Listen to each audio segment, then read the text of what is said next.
Assalamu alaikum, peace be with you. Alaikum salam wa rahmatullahi wa barakatuh. Now, what did you just say? You said something in Arabic. What's that all about? That's peace be upon to you also. Yeah, that's with the greeting of all the And prophets. the mercy of Allah. And the mercy of God, Mercy of God.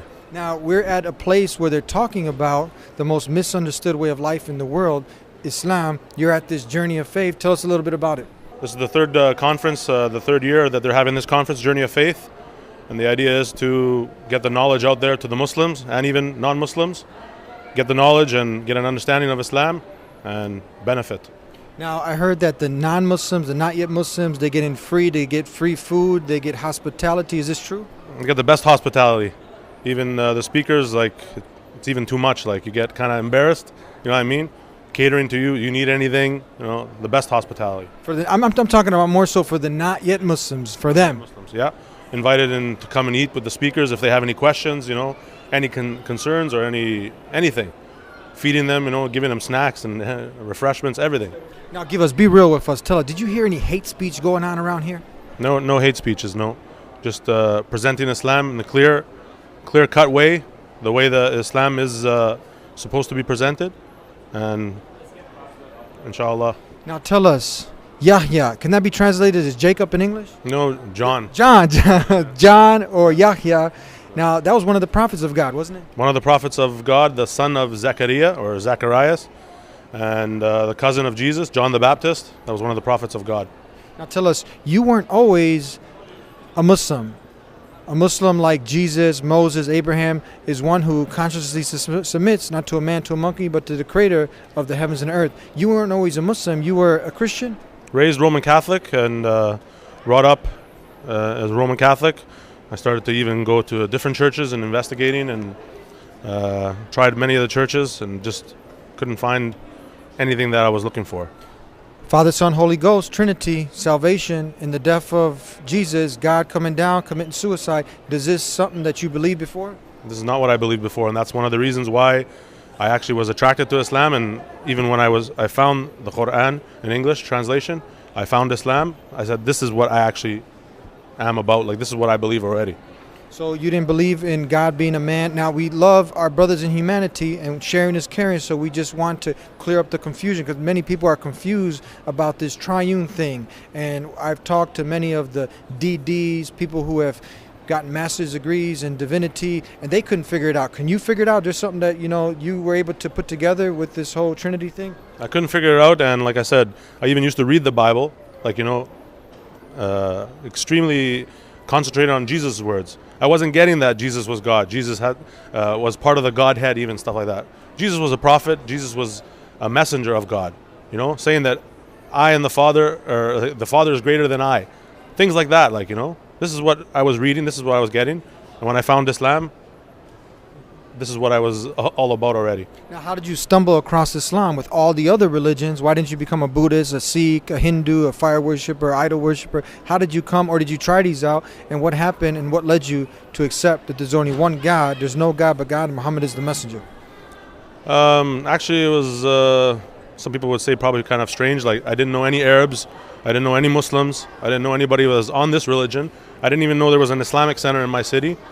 I started reading the Quran one day. I found it in the library, the public library, started reading it.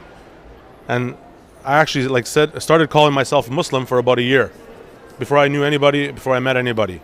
And I said, this is what I already believed, like, before, about Jesus, about life, like, about how God is, who God is. Now, is your life easier now since you accepted Islam? Is it harder? Were there challenges? Life is, I think life is in general, life is a test. We know from the Quran, and we know from the religion that life is a test. This dunya is a test, this life. But you find something now, for me personally, I found something now. I found a meaning of life. I found a purpose in life. Why am I here? And I found an end, like an end to the journey. That after we leave this life, it's not just all about, like, you know, going to the dust, as some people might say, or even reincarnation and all. No, there is a final abode, or a final journey that you're coming to. Everything, this cup is in sincere submission to the one who created it, because it's following the rules of gravity. By definition, this is how we can say that Islam has been here since the very beginning of time. Anywhere the Muslims went to, people embraced Islam in masses, countries, nations. And this is something that is amazing, never happened on the face of earth. When people saw a practical way of life, of being truthful, being honest, making sense of everything that they do. They worship and they buy and sell. I am not afraid to stand alone. I am not afraid to stand alone. If Allah's by my side, I am not afraid to stand alone. I am not afraid to stand alone. If Allah's by my side, I am not afraid to stand alone. I am not afraid to stand alone. If Allah's by my side, I am not afraid to stand alone.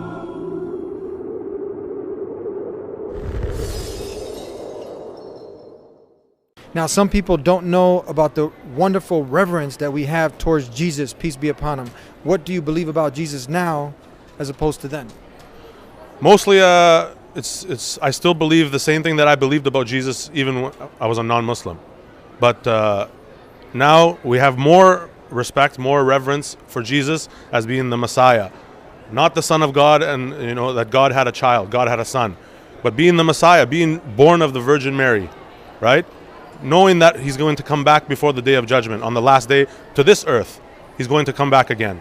Things like that. Now, tell us a few more questions. Tell us, it's very important. Some people think, you know what, Islam, it's an Arabic word. Islam is for the Arab. Allah is some moon god. What do you guys say about this? Islam means submission to God, compliance, obedience to God, only and only to God. You know, not to a man, not to a teacher, not to your forefathers, not to some culture, not to some group, and so on. But your obedience, your compliance, your submission is only to God, the one who created you. That's what Islam is all about. And Allah is your creator, your Lord, the one who provides for you, the sustainer of the universe, the sustainer of all of us. This is the one that deserves to be worshipped. He is the only one that deserves to be worshipped, revered, with that ultimate reverence and submission to. Does the religion, the way of life, the complete compliance with the laws of the creator of the heavens and the earth, Islam, to acquire that peace that everyone's yearning for by submitting to the owner of peace, the one God, now that you've implemented Islam, has it improved your behavior, your character? Are you kinder to your parents, kinder to your neighbors? What's been the outcome of it?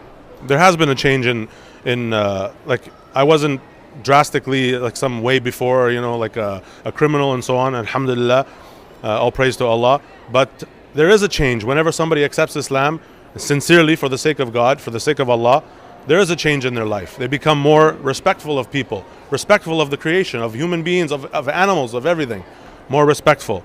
And there is that change. And anybody who accepts Islam, and this is my advice to everyone, that when they do accept Islam, they will see a change.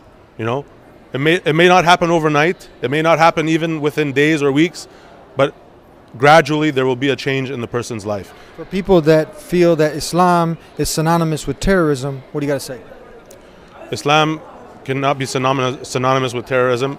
You have to go back to the religion, the Quran, the book that was revealed by God to the Prophet Muhammad, and you have to go back to the Sunnah and the way of the Prophet Muhammad and see how he behaved with non-Muslims, see how he behaved with the people in general, with everybody, and see then after these actions of certain people, even if they have the name Muslim, you know, does this coincide with what's in the Quran? Does this coincide with what the Prophet Muhammad, how he used to deal with the people? So is it safe to say that Islam condemns killing innocent women, children, has nothing to do with events such as 9/11, 7/7, and all these other things that the people, they see it on the media and they start to link it back to Islam? It's clear in the Quran, it's clear in the way of the Prophet Muhammad ﷺ, like I said, how he dealt with the people, and it's clear in the Quran of what you're allowed to do, what you're not allowed to do. Like, you know, innocent people are not to be killed, and it's specifically the Prophet Muhammad ﷺ gave instructions and warned against that. Now tell us, for the not yet Muslims, those who like what you have to say, they're also confused about the Trinity, about God becoming a man, and in no way are we trying to offend, hurt, or offend anybody, but we want to clear up the confusion. So they like what you have to say. Worship one God, do the good that he's told you to do, and you know what? But they're a little hesitant. You know what? You're American, you are Christian, and they can relate to you. what would you have to tell them? A good piece of advice. I would say look for the truth and be sincere with it. First, open-minded, and don't pay attention to the media. Don't pay attention to everything that's going on or everything that's being said. You know, look for yourself. Go and search for yourself the truth. Go to the Quran, start reading. Go to like some websites that go to the local Islamic center and ask. It's your right to ask. You know, like, what is this about? What does this mean? Is this in your book, or where does this come from? And seek the truth, and open-mindedly and sincerely. Thank you very much. We started with peace. We end with peace. Peace be with you. Assalamu alaikum. Alaikum salam wa rahmatullah. Barakallah feek. It means, may the blessing of Allah be upon you. And you too, brother. Thank you. Brother John, Brother Yahya. Thank you. Yeah. Thank you. And you got to hear it here on the Deen Show. If you want peace, go to the owner of peace. And that's the creator of the heavens and the earth, the one God. Submit to him, not his creation. Do all the good that he's told you to do. Don't worship a man or money or women or power. Don't succumb to that. Don't succumb to your lusts and desires. Submit yourself wholly to the one who created you and live a righteous life. We'll be back with more on the Deen Show. There'll always be someone that'll be there to say something negative, but at the same time there'll be someone there to say something positive also. So just hold on to the rope of Allah. Everything in this universe rely and need Allah subhanahu wa ta'ala. The Quran says don't kill women, don't kill children, don't kill the old people, don't attack the civilians. This is what the Prophet Muhammad told us. Ibn al-Qayyim rahimahullah said that the Prophet ﷺ never ever started a war against anybody.